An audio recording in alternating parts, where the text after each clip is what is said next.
Hey everybody, it's Cassidy Arbeli. Welcome back to my channel. Today I'm actually going to be answering a question about what my money planning planner looks like. Now, really quick, my money planner is really a budgeting planner. However, I call it money planning. I don't call it budgeting. I feel like budgeting has such a negative context to it. However, really what I'm doing is making plans of what I'm doing with my money. That's what I'm going to show you. Please make sure to subscribe if you like seeing this stuff. If any of this has helped you kind of think about what it is that you want to be planning for 2024.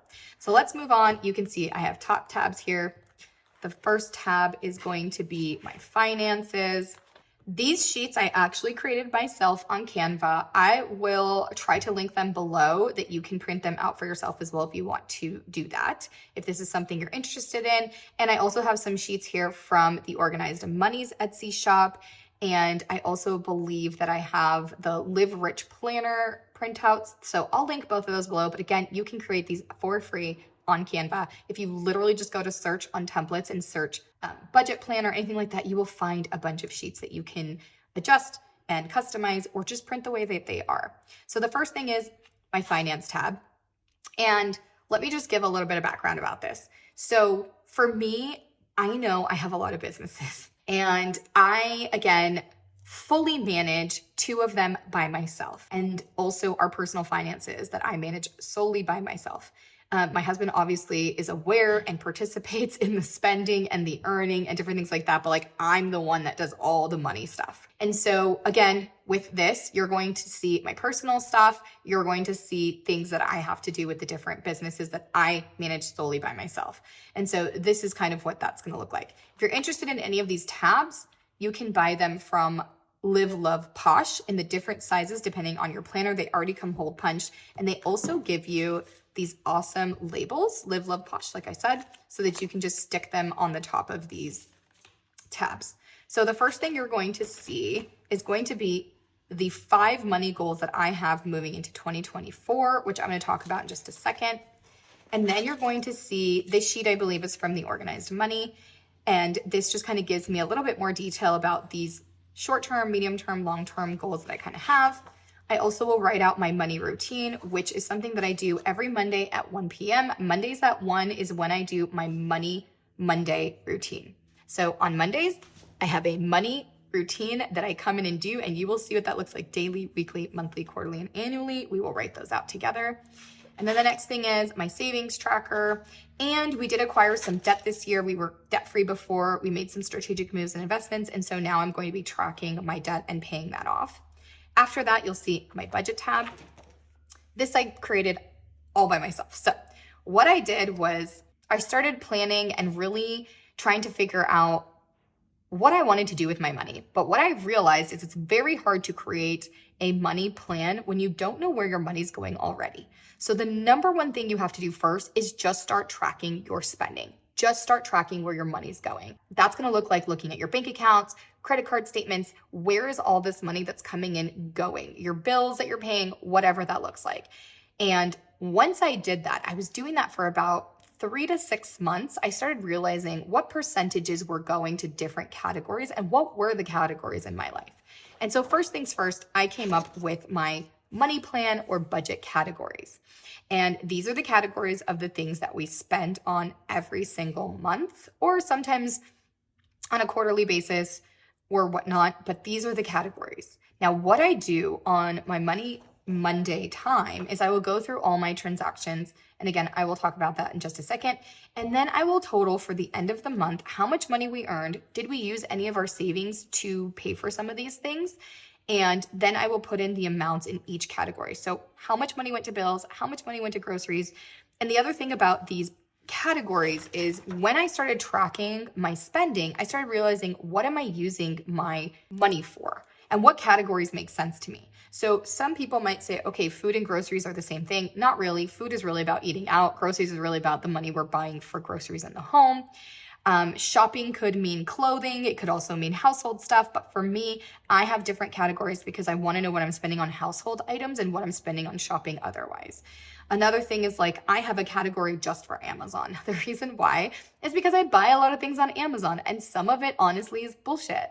But I want to be able to see how much money am I actually spending on Amazon, even though I might be buying some household items. So here I will make a decision when I'm color coding and writing out the transactions and really categorizing them on is it Amazon or is it household stuff and kind of what's going on there. So these are the categories I came up with. The only way I came up with them is by tracking my spending. So that's the first thing you need to do. Then the second thing that I did, I started coming up with a realistic plan. And so I know what my goals are and how much I want my money to go to these different categories. And so at the end of the month, I will tally all of these up and I will see how much was the total of money that was coming out of the account or the accounts, or that how much money was actually spent on these categories. And then I'll also see what the total is for how much money came in. So let me actually write total here. So total money coming in, total money coming out based off these categories. And what I want to see is what it looks like month over month. So you'll see I have January all the way through, oh, I'm going to have to fix that. But the goal is for it to say June through December at this point, or sorry, July through December at this point. So I'll just reprint this and rewrite this, or maybe I'll just cross these off and I'll just write the dates. It doesn't matter. I also have this for my business account, which is the Arbeli group. So you can see I labeled it up here. And this really, again, helps me make sure that I am consciously spending on the things I want to be spending. And if there's any categories in here that I feel like are too high, I can change that. And I also just noticed this says July through December. So there you go. That's what it's supposed to look like. But I can change those. Another thing too with the Happy Planner, they have so many options for stickers. So this is called colorful boxes. So I can literally come in here and grab a box, cover this title, and name it whatever I want, right? So don't trip on that. I'm not tripping on it, but I am going to fix that. Okay. So that's what I do because this really helps me at the end of the year see what months we're higher in different categories. Obviously, like for gifts and holidays, December is going to be higher, or during the kids' birthday months, etc., whatever that looks like. And so this is what I do. Now, let's go back. I have some goals here and I'm going to write them out. I typically use 5 different categories of what I want my money goals to be. And this is where I will write them out. And this is where I'll kind of decide.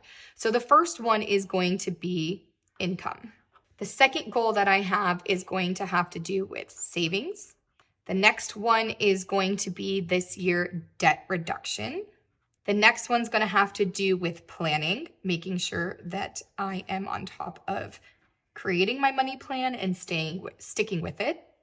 And the last one's going to have to do with investing.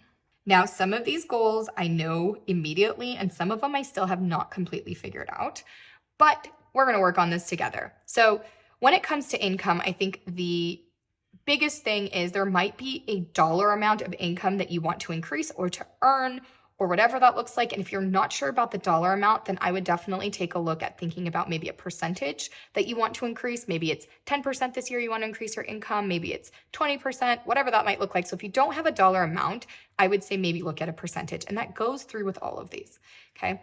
The next thing is savings. So I know that I want to get my savings to this amount, $40,000 total, and I will show you in a second how I kind of keep track of that. Now, this is going to be short-term savings. I have long-term savings, I have other savings that I look at, and usually the short-term also includes something that I call sinking funds, or many people call sinking funds.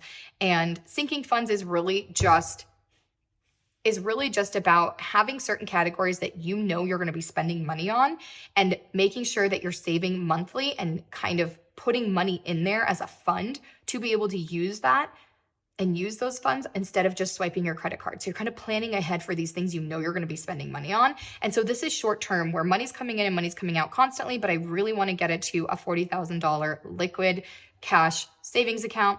We're not far. We've had to use some of this money this year, what have you, but we didn't have to go into debt because we didn't have the money, etc. So this is a goal that I have here.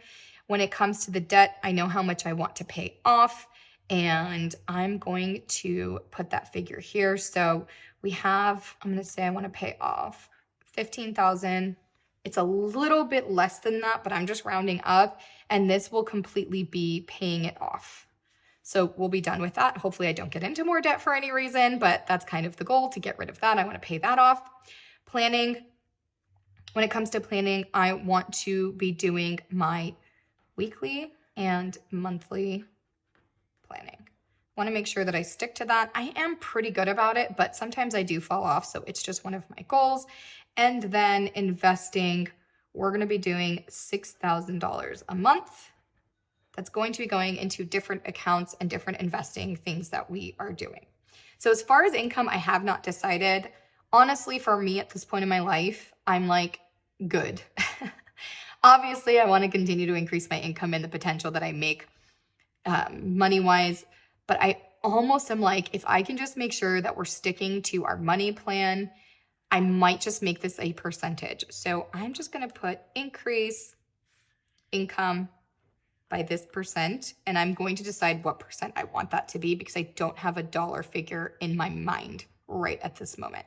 So what this does is this helps me know, okay, here are my 5 money goals that I have moving into 2024. So I can make sure that I'm doing everything I can to pay this off. I'm doing what I can to put more money in here. Now, once we hit 40,000, maybe the rest of the funds that I have to put into savings goes into our long-term. Maybe I increase this investment somehow. Maybe we purchase something that's an investment, whatever that might look like. But for right now, these are my goals, okay? Income, saving, debt, planning, and investing. Now, again, yours can be completely different, but this is what I use this for.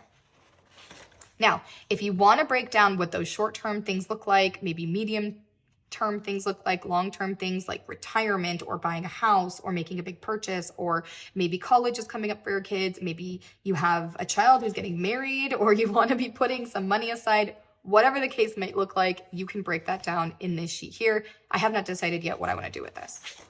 Okay, what does my money routine look like? Now, in Agency by Design, in my signature program, which by the way, in 2024, we plan on opening this up for any women-owned businesses, small business owners that want to learn how to manage a business, want to learn how to do these things, be super productive, entrepreneurs, human beings, all the things. We teach you how to create a money plan, but I'm going to show you how I do my money routine. Okay, here's an example. I wrote this out and I hated the way it looks, and so I know better than to actually write on a piece of paper. But I'm going to put a little box here, because if I hate the way I write it again, I can just remove the box. So let's try this one more time. Again, happy planner, boxes, easy peasy. My whiteout, my little thing there. Okay, so what do I do daily when it comes to planning? When I first started, I was managing my money on a daily basis. I had to look at my transactions every day so I could keep track of it. Now I'm so quick at my routine, I really don't do things daily unless I have to pay a bill, or there's something that comes up, or maybe there's an opportunity for us to spend some money on something, and like I might go into my bank account and just kind of like see what's going on, or I might just decide to review it daily. But really, I'm looking at it weekly on my Money Mondays at 1. However, even though I'm looking at them on a weekly basis, I will do everything that goes on the daily. So I'm going to put in daily, and then I'm going to put in weekly for you, but also I know weekly that I'm going to go back and do the daily stuff. So first things first, daily, what I did in the beginning was I looked at previous transactions. So that would be the previous day transactions. If I'm doing this daily, if I'm doing it weekly, it would be the previous week's transactions. The other thing that I'm looking at is budget or money plan versus actual. If my plan was to spend $400 on groceries, but I actually spent $600 on groceries that week, I wanna know kind of that I did that or what happened there. Then I will also check bank balances, and I will pay any bills that I need to pay if they're not on automatic payments, which honestly 99% of our bills are on auto pay. So then I would just write them down and use them budget, actual, etc. What do I do on a weekly basis? I will do all of these things, me personally, if you don't do them daily. And then I will make any decisions on if I need to move any money anywhere. Whether it's I have money left over and I want to move it into savings, pay off more of the debt, put it into a sinking fund, or if I maybe know that upcoming funds are not available. I might need to move money into my checking account, whatever that might look like. And then again, I'm doing my budget check. So just making sure that I am on track for my budget. And if not, that's okay. But like, what's happening? And again, it gives me a grip on what's going on in the businesses, my personal life, all the things when it comes to money. If I don't check this for weeks at a time or months at a time, I don't know what's happening in my life or in my business. And that's not okay with me. Because when I was making less money, I actually looked at my money less. The more money I made, the more I wanted to make sure that all the money that I was making was going where I wanted it to go, that it was in a plan, that it was intentional, that it was a conscious spending plan. And so if you can do this right now, even though you might be making more money in the future, etc., you're just going to be so much better off and you're going to have such a better grip on what's happening with your money. Okay, now let's take a look at what happens on a monthly basis. On a monthly basis, I am going to do my planning setup for the next month. I will look at making sure I have all the sheets, all the different things that I need to plan and set up my planner for my money plan. I'm also going to be, again, doing a budget check. So here I'm doing a weekly, daily budget check. Here I'm going to be doing a monthly budget. And then I'm going to be checking my goals, basically is kind of the idea.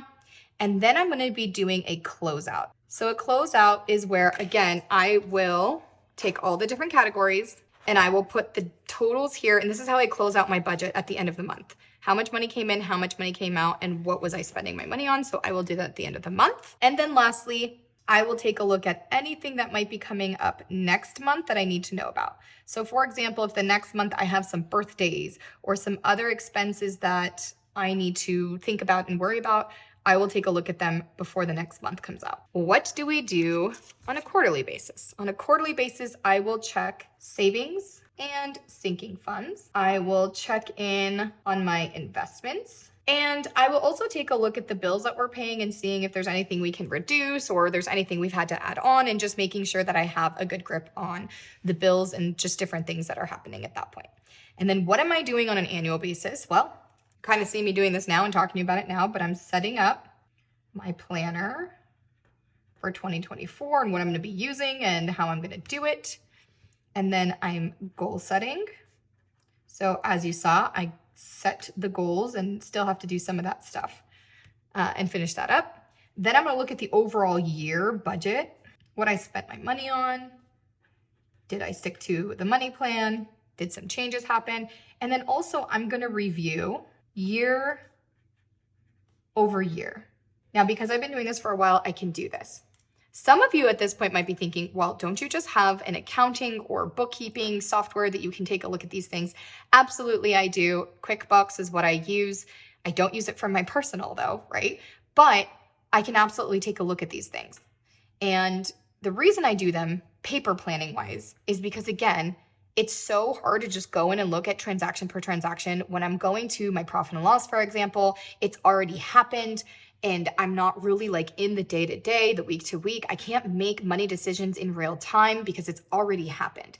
But when it comes to my year over year review, I might go back and look at those things or pull some reports from that stuff. There are a ton of software that you can have and different apps you can have that I know about that I've tried in the past. Again, I'm pen to paper type person. I like writing things out. I like spending time with my money. I like having this relationship that I can plan where I'm spending and what I'm doing. And this just works for me. And this has also made it where we spend a lot more money now than we ever did.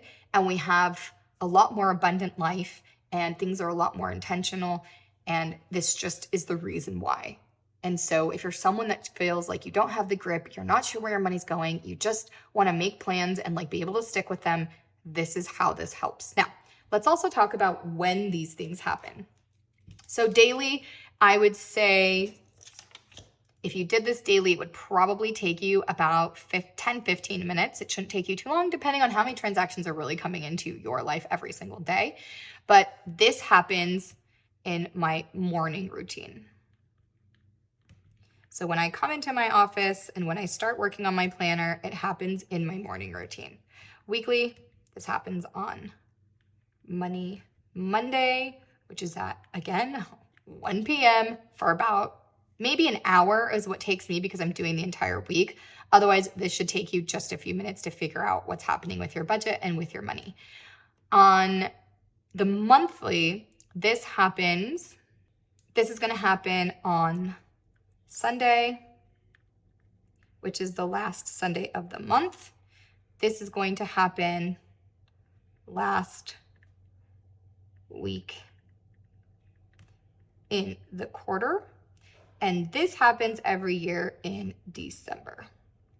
So that's kind of when these things are happening, and this keeps me on my game. Now, I already have been doing this money routine for probably about 4 years, which means I don't need to come here every week and look. But I will tell you there's times where my brain's foggy. It might not be the thing I want to do. I can quickly come here and just go down the list of doing the things I need to do. When I was first starting out, I would open this every single day and every single week and make sure I'm hitting each thing that I wanted to hit. It just helps me execute. Again, it's almost like the routines that you create in your life. When you have like a morning routine, for example, you just show up and you can go down the list and get the things done that you need to get done. It just makes it so easy for you to remember what you need to do and to execute. The goal is to make this the path to least resistance, to make it as simple as possible for you. Going into just kind of checking savings, etc., I'd let you know that I have a savings tracker. So again, we're going to write the year here. We're going to use this for the entire year, as well as our debt tracker 2024. And so at this point, the goal is for you to have a starting balance of where you're at with your savings, even if it's at zero, and what your goal amount is by the end of the year for you to get to. And what you're going to do is just put the total here at the end of every month and hopefully watch it grow and get yourself to your goal at the end of the year. Same thing with the debt tracker. Sometimes we feel like our couple $100 payment or whatever we're doing does not feel like it's moving the needle or doing anything. And so being able to track month over month on how it's going down is super motivating and also gets you really excited to continue on that path, right? When you start seeing how much your savings is growing, it gets you excited to want to see it grow more and more. If you're not seeing it, you're not paying attention to it, you're not aware of it, you don't have a grip on it, it's very easy to throw money into savings or not want to throw money into savings and then maybe use that money. It makes it a lot harder for me to want to dip into my savings for something when I've seen how much work I've done to make it grow. Okay, so let's just do a quick recap. Finance tab, we have our money goals. We have a breakdown on what we want that money to maybe go to when it comes to short term and maybe some long term. We have our money routine on what we're doing on a daily, weekly, monthly, quarterly, annually basis. And we have our savings and debt tracker. I have my budget categories. There's 18, and I have 18 different mild liners that I use, and they're all going to be color coded. So once we're done here, I'm gonna go in and pick which color goes. I will highlight it so that when I'm doing my expenses and I write them out, I can quickly go back and color code, and that helps me get my budget total for my closeout, okay? My biggest thing is, I don't want to overwhelm you. I will probably do this with you in some other videos, but I wanted you to see the kind of higher level way that I created my money planner, all the pieces that go into it, and kind of my routine and what I do. If you've never created budgets or money plans or anything like that, just work on tracking your spending for the next few months and seeing where you're at, and you can revisit this. You can save this video as well to come back to it. I hope you enjoyed this video. Like I said, I hope you have a happy everything season, happy new year, and I can't wait to see you in the next video.